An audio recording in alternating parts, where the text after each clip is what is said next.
All right, what's going on there, everybody? So in today's video, we are doing Ford hot rod cams today. They're sitting over there. I've already begun taking apart a lot of shit on the engine. Cold air intake's already sitting over there. And just to make the video more simplistic to see what's kind of going on, what we're actually working with, I've gone ahead and already started taking the boots out as you saw on the ground. I already started disconnecting a lot of hoses and took out the EGR valve and moved the oil catch PCV hoses over that way. As for the other side, the same thing, just disconnected everything. So that way you can understand and just see what it is we're working with today. We're gonna have to remove the valve covers to install the cams. This is my first time ever really getting into a cam and actually installing one. I followed many videos religiously to make sure that I don't fuck something up. I'm going to take my time with this because obviously we're messing with timing and things like that, and we don't want to cause any issues with timing. I did put the notch in the 1 o'clock position down there on the crankshaft, so we should be in theory good to go. But I'm also going to use the cam phasers as a reference just to make sure that we are in time before we pull the cams off. I'm going to be following Four Eyes' video. I think his video actually explains how to do this the best out of everybody else on YouTube. It's very detailed, very well edited, and if you have a 3-valve, I would highly recommend, if you're going to put cams in your vehicle and they use the stock valve train like those little cams do, his video is just perfect for what I need it to do, just because I don't have to remove any of the old valve springs or any of the lifters, none of that. We can just keep everything factory in terms of that. So I've already disconnected everything. What we're going to start working on now is disconnecting, or basically unbolting all the bolts around each valve cover. We're going to get each valve cover off, and we're going to first start by removing the driver's side cam, and then followed by the passenger side cam. But again, before we do that, I want to make sure that the cam phaser's in time, and again, I'll go over that and exactly explain what it is that we have to do in the next step. So let's just go ahead first and get these valve covers off, so that way we can actually begin work on the actual removal of the cams themselves. I thought I'd mention too, before we actually remove the valve covers, make sure you have yourself a shop vac or some pressurized air. And before, again, removing the valve covers, spray out all the spark plug alleys, as well as any debris around the valve cover. Just that way, once we remove the valve cover, no debris gets inside the actual valve train and causes any damage to the valve train. It's just a good rule of thumb, because I do have some water in my spark plug alleys there, at least on, I think this is cylinder number 4 and 5, which is pretty common to get water in. Yeah, we're gonna go ahead and basically blow this out and make sure that we don't have any debris that will fall into the valve cover. Just got the driver's side valve cover off. If you were curious to know how clean the driver's side is, this is actually my first time really running royal purple oil in the vehicle. So this is what the cam lobes look like. No pitting, just basic wear and tear. This cam cap got pretty damn clean though from the last time I was just in here. This used to be very varnished with oil, and this actually cleaned it up pretty well. Driver's side usually always looks a lot cleaner than the passenger for whatever reason. I never really understood that. Maybe it gets the most oil, I don't know. But down in there, it's starting to get really clean up in those valleys as well. So obviously the center of gravity is on the bottom, so it's going to get a lot more oil to clean up down here than I would say at the top, since Royal Purple claims to have detergents and whatnot are more than your basic oil. So I'm definitely going to be looking at my roller followers or rocker arms, whatever you want to call them, just to make sure that there's no pitting or any unusual wear within also the cam caps as well. Once we do pull these off, I want to make sure everything looks good before I pull everything off,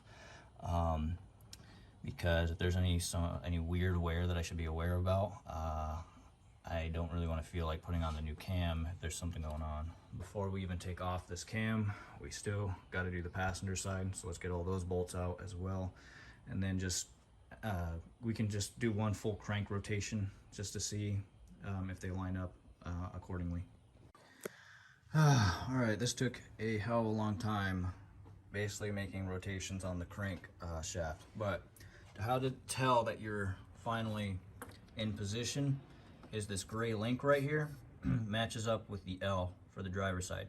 Now you'll notice that the sprocket is labeled both L and R on both the passenger and driver side. For the driver side, you want to make sure that the L is lined up with the gray mark, and it should be aligned exactly top dead center as you see here.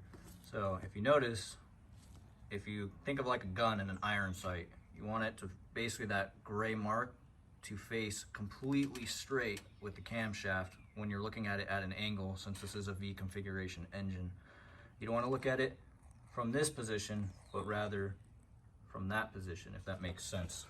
And with the passenger side, that's how you'll know you're in time, when the R is lined up with the gray mark as well. Now, in theory, this should be top dead center and aligned, and you can then begin taking off.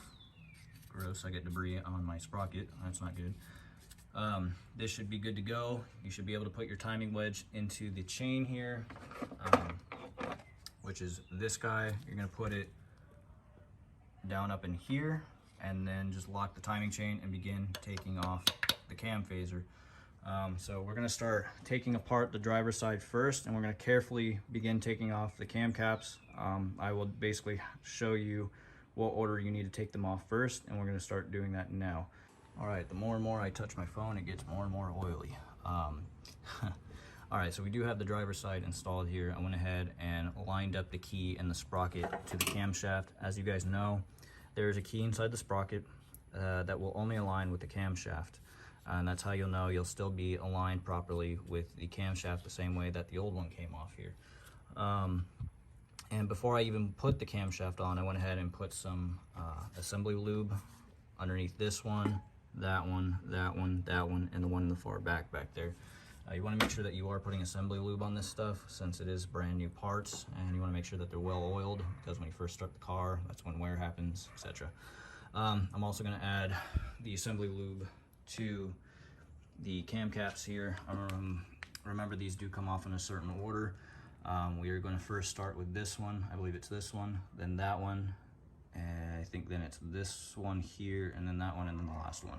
I can't remember. Obviously, I have the diagram posted up there, so if you guys just follow the diagram, you won't have a problem putting this shit back together. Just make sure that you have this key lined up inside the cam. It is very vital that this key rests inside the cam properly. If you guys have ever seen Nate's video, that apparently, from what he says, is that you know, whatever Julio mechanic did the job, because he did a terrible job, he did not make sure that that key is resting inside the slot inside the cam properly, so therefore causing a lot of damage to the whole valve train itself. So it's very vital that you make sure that this sprocket is resting on this cam really good, and then trying to force the cam that way a little bit as best you can. Most of this stuff is going to line up as we torque it down to 89 foot-pounds on these bolts here. I do have my torque wrench ready here, so let's go ahead and get these cam caps back on the vehicle and tighten them down in the correct order. All right, I'd like to let you all know, obviously I knew that the cams are different sizes. I didn't really know what side goes to what in terms of driver side or passenger side. That is our passenger side hot rod cam. This is the stock driver side cam right here. And if we compare them, matching lobe to lobe, you will see they aren't the same size on the ends of the shaft. The driver side is a little bit longer than the passenger side, just comparing it with the hot rod version here. So that is one thing to note here. And it goes with the same on the back too. I mean, if I just line them up, and then as you can see, this is a little bit longer, maybe a few inches longer than this one right here. So be very careful. They say that you can't install the wrong camshaft on the wrong side. I like to beg to differ, because I had almost accidentally installed the passenger side on the driver's side, and I had noticed when I was trying to torque down my bolt without having to completely torque on it to where the bolt would become useless, that I noticed that my timing chain was rubbing up against the VCT solenoid here. And I was like, well, that doesn't make any sense. I don't know why I don't have clearance anymore. This should just, you know, line right up. Well, come to find out, it was because it was too short. And it lined up perfectly on the rocker arms or the followers. It lined up perfectly with each lobe. So that was really sus. I was like, okay, well, how is it that this cam fits just right and the cam phaser doesn't line up properly? If I would have full sent this and said, oh, it'll buff, well, I would have been in some serious trouble with clearance issues with this solenoid here. So again, be very, very careful and always double check, triple check your work when it comes to installing these cams. I believe I am now correct, and this is now aligned perfectly, as I am now the guides, the plastic guides down there look like they're lined up properly. The phaser is lined up properly. It's in the key. You know, I torqued all this to 89 foot-pounds, or 89 inch, not foot. And I double did it too. What I would advise you guys to do is when you torque these bolts down, these cam phaser caps, is after you start with this one, and then you move on to this one, and then this one, and then the back, and then the front. What you want to do is after you do one full rotation and they click, to go over it one more time, starting with this one, followed by that one, back to this one, then to the back, and then the front. Do it 2 times just to double check to make sure that they are all 89 inch-pounds 2 times, guys. It's very vital that you double check your work just to make sure that this is all in factory spec here. After that, we're just going to apply some assembly lube over all the lobes, clean off any debris that it may have on the lobes, and I'm going to call this side finally good. Now, our next step is to do the passenger side here. Don't mind that, that's my Haynes manual, just to refer to timing, which I'm already okay with. I already went ahead and removed the first cap right here because I had to use it as a reference for the driver's side. Let's see here. So we're gonna go ahead and start pulling apart the passenger side and hope that everything goes well. Oakley dokley, this is the next day after the install. I was running out of a lot of time yesterday, guys, so I basically waited until the next day to finish up what I had actually done on the engine. So I think we cut off after I had gotten basically the driver's side done. However, I also did the passenger. Now the passenger is the same as the driver's side. You don't have to mess with any of the timing. Once the R is in line with the gray little check link, you're good to go. Pretty straightforward. As soon as I basically put the cam caps back on, you know, put the phasers on, put the cam caps back on, and set them to 89 foot-pounds all the way around, in the correct sequence, that is. And then I put the phasers back on, 30 foot-pounds on those, and then an additional 90-degree. I full sent the vehicle. I pretty much thought it was pretty much good. The only thing I did just to double check my work to make sure I was not going to have any interference problems. So while the valve covers are still off and everything, right, crank over the motor down there. Keep cranking on it a long time just to make sure that you have 0 interference issues with the engine. What is it called? I must have been cranking on the crankshaft manually after I had already installed the cams for at least almost an hour, just to be on the safe side. Again, I've never done a job like this. I wanted to be double sure. I wouldn't want to start the engine and bend a rod, or, you know, breaks, I don't know, connecting rod or a valve or something. I don't know what's going to happen if I did this install wrong, and I don't feel like paying an astronomical amount of money to have a 3-valve rebuild. So that is why I recommend you guys to, after you get the cams installed, be sure to at least spend some time and start cranking over the crank manually by hand, so that way you don't do any damage by actually starting the engine, in the event that you may have any interference issues and you did something incorrectly. Other than that, after I had done that for over an hour down there, I had put the valve covers back on, put all the connections back together, and fired her up, and to say the least, this was my reaction to it. All right, moment of truth. If I fuck something up doing the cams, fingers crossed. I just tuned the car, Here we go. God, please.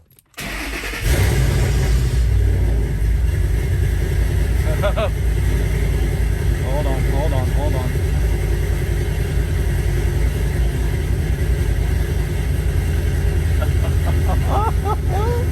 Please. Please don't fuck up. Please tell me I did a good job. Please, Daddy Trump, please tell me I did a good job. No check engine light yet. Alright, we're good. Oh, that bitch is starting to idle out. Oh, here comes the dope lope. Holy shit.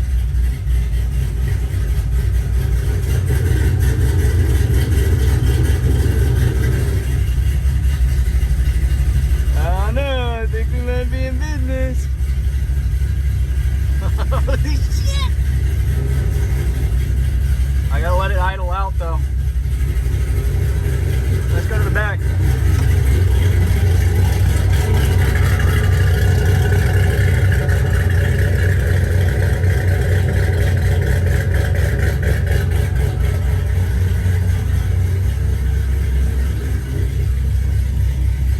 think I'm gonna call this a success. Still kind of trying to idle out.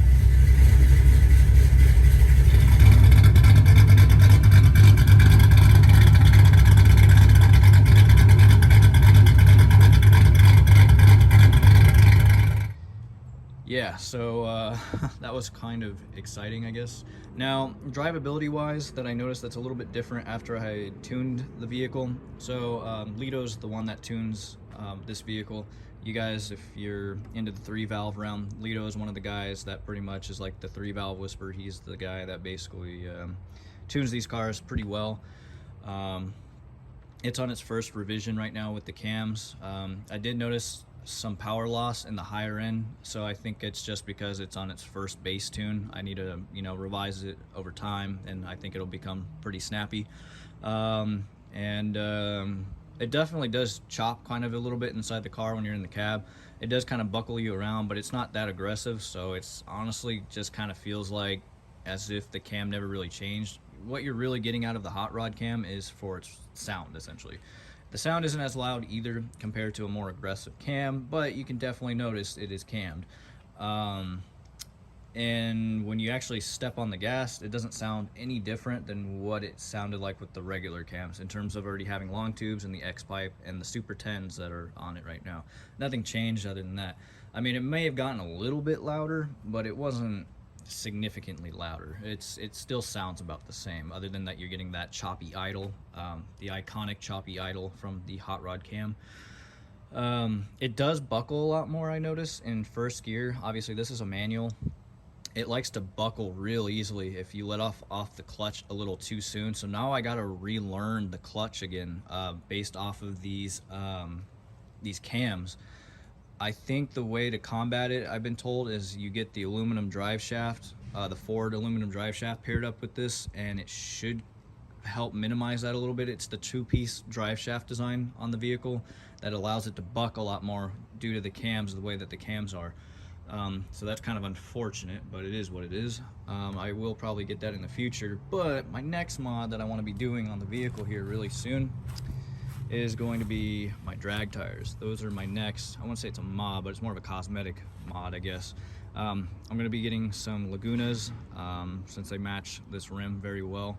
So we're going to get some Lagunas. I already have the lowering springs, the Steeda lowering springs for the front. You guys may like this. I don't think I've shown this on video yet. I repainted them because they're blue originally. I stripped them down and I colored these a nice candy apple metallic red. It's almost kind of like a burgundy, dark red. I don't know what you would call this.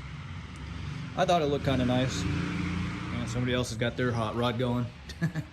But anyways, these are the springs, the lowering Steeda springs that I'll be putting on the front of the car next. Probably borrow my buddy Henry's lowering springs.